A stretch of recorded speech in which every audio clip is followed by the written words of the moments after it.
from a shamanic perspective, why pain? Why experience pain in my life? Why should I have to go through this, right? So this is a really fair question, and it's a question that I get from a lot of survivors of deep trauma, of abuse, of a violation, as well as bereaved family members and parents. It's hard, and it's a fair question, and there are some really important lessons here that I think we could all benefit from.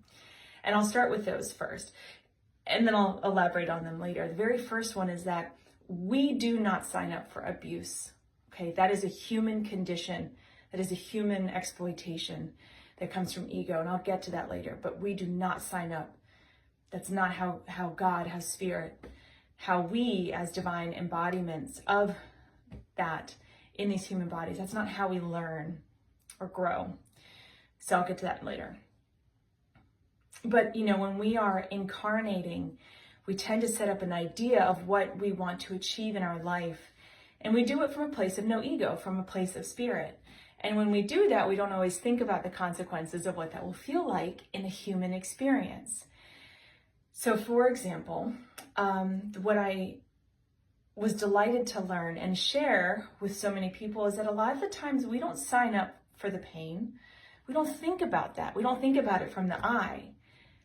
We think about it from the us, from the we. And so we sign up to love somebody through the hardest choices, the hardest experiences that they've ever had. For people who experience overdose and suicide, those who are left behind didn't sign up to feel that pain. They signed up to love that person through that person's tumultuous, troubled time. It's tough, it's awful, but it's love. There are also times that we sign up to witness, to be a witness to someone's life, to be there cheering them on so that they can learn the lesson about their capacity, their soul's capacity for faith and strength in troubled, challenging times. Sometimes being a witness is so hard because we can't fix it for them, and we want to. But then that teaches our soul the human capacity for faith, right, in others, in connection and love in time of duress. It also teaches us something on a soul level that we individually are trying to learn and then bring back into that soul expansion or conscious expansionness. Thank you.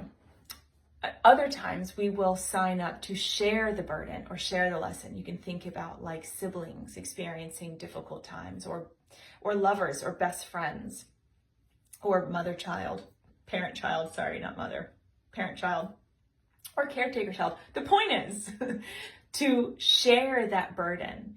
So sometimes we are experiencing difficulty because we signed up to help someone else learn that lesson, whatever that lesson is, or to heal that karma.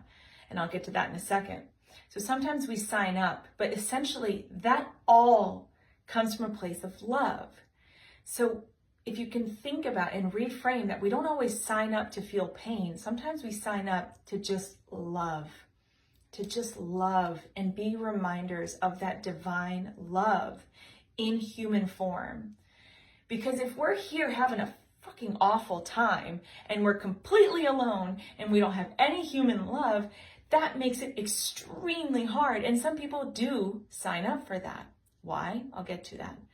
But when we can have these little embodiments, these little physical human friends and family support systems that remind us that we are loved and cared for, it can make learning these lessons and moving through them a little bit more palatable. So, working out accrued karma. There's no such thing as good karma, y'all. I think we should probably all know that by now. Karma happens. We are humans. We have our fallible moments. We have our times that we don't think about killing the roach in the office because this is a safe space and how dare you enter. I just did that in case that wasn't clear, that distinct. But I did it myself, which is like the first time I've ever done that. It was terrifying. And I felt really bad and I apologized and I prayed for it after I killed it. But nonetheless, still karma. So we accrue karma over a life and over lifetimes. And so sometimes we sign up for an especially challenging life because we want to just clean house. We just want to get rid of a good chunk of karma that we've accrued pretty quickly. And so we will sign up for a challenging life. And so it could be sharing, right, and loving others. It could also be feeling an extremely difficult life where we are still maintaining faith and love in ourselves, in the divine, in each other. And it could be a life where it's all about philanthropy, all about giving, right? All about being out in the world taking care of nature. It could be, there are these different ways, and those are all lovely things. They don't necessarily mean you're having a difficult life, so again, it's all situationally dependent. So cleaning out karma is another big one, of course. And learning lessons is the biggest thing. And so let's come back to that, right? And the idea is that learning lessons is when we, on a soul level, want to see the capacity of the human heart, the capacity of the soul's heart, the capacity of love, of fear, and enduring through fear and conquering fear with courage. Like, we are having a pretty phenomenal opportunity to feel and experience some intense stuff. And so to be able to do that and to maintain some semblance of balance or perseverance is pretty impressive. And so what lessons we learn within all of these little, side quests or the main quest that we're on in our lives are all interrelated. Oftentimes people can track backwards. I see how things were connected. And so when we are getting ready to incarnate, we oftentimes have multiple opportunities that we've set up for ourselves, multiple avenues. So if you think about it, like, you start here and it could be this way, or this way. It's like a choose your own adventure. But that big picture is it's all leading to the same guided experience. It's all leading to the same wisdom, to the same ideal outcome. And so if we can incarnate into this life and somehow be fully in our human and embody our spirit and embody both, be present with both as one, having that big picture spiritual awareness and perspective and connection, right? But also being physically here, connected to each other, living on earth, being one with the earth and the community. That's the challenge that the divine gives us. That's the challenge we face in incarnating. So if we can move through the baggage distracting us and navigate with that open soul heart, we can start to see what is this big picture lesson, this big picture pattern that I'm breaking or what have you. And that could be, that's right, that's another one. Sometimes we incarnate into family lines to help clean stuff up, to break patterns. Because on a soul level, maybe we're all connected. We are, but specifically with the lineage. And in some cases, they need a hero. Da, da, da, da, da, da. Okay. And so they need someone to come in and break shit up. And so when we see our little wild child kids that come into families, when we see our little rebels, we don't like that because we want them to fit in. We want them to fit the box. But guess what they're doing? They're disrupting. They're breaking cycles and patterns, and they're telling us to change. They're asking us not to change, but to face our own stuff and say, time to heal. Let's get to it. So that's another reason why sometimes we can face difficulties, because we're being challenged to face our own inherent issues, as well as disrupting, healing, or inviting others to face ancestral patterns that need to be ended. Okay. Abuse is not in the contract. We can sometimes incarnate with soul contract connections that are volatile, that are not healthy. Absolutely. Toxicity is something that we can work through, but laying the hand on someone else, taking soul pieces through rape, and that will be another video that I'm going to make.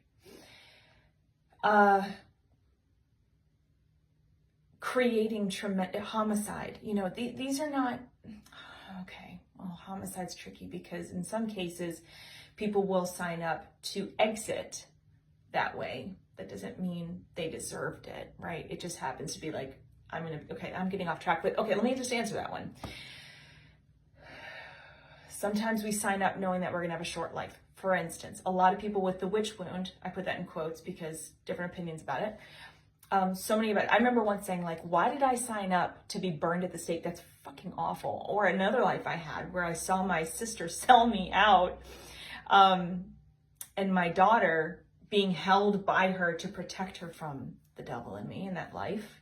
It's not who I was. It was a different life. I don't identify with it, but it's a part of my past. And then she was drowned, the version that I was at that life.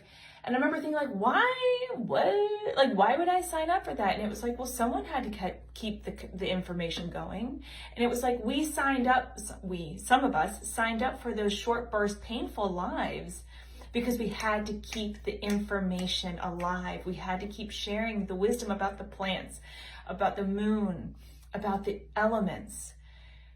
These were important things we had to keep passing along. So that's another example, right? Why was I telling you guys this? Oh, abuse. So, sorry, I had cacao nibs in my smoothie. So abuse is not a part, that's, okay. We are these divine beings inside physical bodies, right? The divinity within us, that soul piece that we are, that is eternal and timeless. That is what I call seeing as the light in your eyes. And we know when people have no light in their eyes. You can tell, you can feel it. And then you have your physical form. And so sometimes when we incarnate with these really tense relationships. And a lot of times they are meant to challenge us to go inward, to say, I feel broken, or I feel angry. I have some karma. I have some patterns. I have some fears. I have some insecurities that I need to heal. I need to move through them to feel the love from the divine, from each other. So I can, it's the healing process. It doesn't feel good to start the healing process, but it is an important thing. And a lot of times we will incarnate into a difficult situation or a difficult series of relationships that tell us to go inward to heal. But then when you add that human element of ego, of separation, me versus you, I, and then you add in any sort of social conditioning around gender. You're allowed to feel this. You should tell people how you feel, right? Or you're not allowed to feel this. Keep it in, bottle it up. And then you add in also other pressures around identity, presentation, permission. And then you add in emotion, greed, fear, desire, lust. These things that are really hard to navigate when you have a lot of other stuff compounding that pressure. And that is when the person who is abusive or takes in an abusive way, in a violating way, when they are acting out of that ego, out of that state of separation, that soul human desire from an unhealthy, unhealed place, that's when that happens. That's not God's plan. That's not your soul's plan. That happens because human is hard sometimes. What is God's plan is when one survives and one continues to love despite the trauma they've experienced. That's love. That's the divine love and the power of endurance and courage and faith. That's big. So abuse is not something that anyone deserves. Let me be very clear about that. And rarely is it anything someone would ever sign up for. And I say rarely because I could be wrong, and maybe it is something people sign up for, but I don't believe it is. And from what I've heard, it's not. So I think that's an important reminder that we are human, but we're also these little divine bits of light. And so that is part of that challenge, is to remember both. And when we are triggered, to not react with anger, even though it hurts, and we want to be felt and seen and heard. We want to be respected, right? We want that. But the best way we get that is after taking a breath, not after, but by taking a breath and going inward and saying, what is lacking in here? What is missing? What is in need of love? Give that to yourself first. Heal that piece first. And then whatever you needed or declared was necessary out here will evolve and will turn into something healthy. So hopefully you are able to maintain your human, maintain the big picture spiritual wisdom of perspective, are able to be in a safe environment that is loving and supportive. And when it's not, hopefully you can get to one. But big picture, be kind to yourself. Choose love when you can. It's hard. It's hard out here. It can be. Doesn't always have to be. But my prayer for everyone is that we stop looking outside of ourselves for answers, start going inward for healing, and then we can feel that connection. And then that love can expand as our conscious awareness expands, and as our soul light expands, and as our human treads, walks softly. Thank you for listening.